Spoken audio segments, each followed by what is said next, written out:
Medyo maaliwalas na ngang pagmasdan mga kakulit itong aming ipinapagawang dream house sapagkat ngayong araw nga na ito mga kakulit sisimulan na nga nilang tanggalin ang mga scaffolding at ang mga tukod sa binuhusang slab. Pero bago nga yun mga kakulit amin nga munang sasakuhin itong mga gravita na galing sa mga pinagbistayang buhangin na ginamit sa pagpapalitada dahil medyo dumadami na nga rin mga kakulit itong mga nakatambak na pinagbistay ng buhangin. Kaya naman para mabawasan nga ang kalat dito sa aming ipinapagawang dream house amin na nga itong isasako. At habang nagsasako nga kami mga kakulit ni Kuya Jubel nitong mga pinagbistayan ng buhangin inumpisa na nga ni Lolo Lando ang pagtatanggal ng mga scaffolding at ang mga tukod ng binuhusang slab. Bali ang uunahin nga pala nilang tanggalin ngayon mga kakulit ng mga scaffolding at tukod yung part lamang ng gilid ng slab. Yung part naman ng gitna ng slab mga kakulit hindi na nga muna yon tatanggalin sapagkat 15 days pa nga lamang mga kakulit ang nakakalipas simula noong binuhusan ng slab. Kaya naman para makasigurado nga kaming hindi na nga ito bibigay utay-utay nga lamang tatanggalin ang mga tukod nito. At kung inyo nga palang mapapansin mga kakulit halos dikit-dikit na nga ang mga batangan at tukod nitong binuhusang slab ng aming ipinapagawang dream house. Kaya naman sa kanilang pagtatanggal ngayon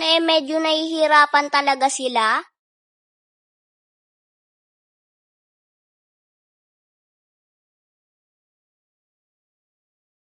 Dahil medyo luma na nga mga kakulit ang mga coco lumber na ginamit dito sa aming ipinapagawang dream house. Kaya naman para makasigurado nga kami na hindi bibigay ang binuhusang slab halos pinagdikit na nga nila ang mga tukod at mga batangan nito. At sa awa naman ng Diyos mga kakulit kahit luma na nga ang mga kahoy na aming ginamit dito hindi naman bumigay ang binuhusang slab. Sobrang thankful talaga ako mga kakulit sapagkat habang tumatagal nakikita ko na nga ang magiging itsura nitong aming ipinapagawang dream house. Lalo na nga mga kakulit noong naumpisa na ngang palitadahan ang bandang harap nito. At yung loob ng part ng living area napalitadahan na nga rin. At dahil natanggalan na nga mga kakulit ng mga scaffolding at tukod ang gilid ng binuhusang slab, kaya naman maaaring mapalitadahan na nga rin nila yun. Bali ang tinanggalan nga lamang pala nila mga kakulit ng mga scaffolding at tukod yung part ng dining area at magiging kwarto namin. At yung part naman mga kakulit ng magiging terrace namin dito sa aming ipinapagawang dream house inumpisa na nga rin pala nilang tanggalin ang mga scaffolding at tukod nito. At habang pinagmamasdan ko nga mga kakulit ang pagtatanggal nila ng mga tukod at ng forma ng binuhusang slab mas lalo ko na ngang na-appreciate ang itsura at ganda ng aming ipinapagawang dream house. So yun lamang mga kakulit at hanggang dito na lamang po muna ulit at binabati ko po ulit kayo ng isang manigong bagong taon. See you next vlog. I love you all. Charot! Hindi dapat gayon.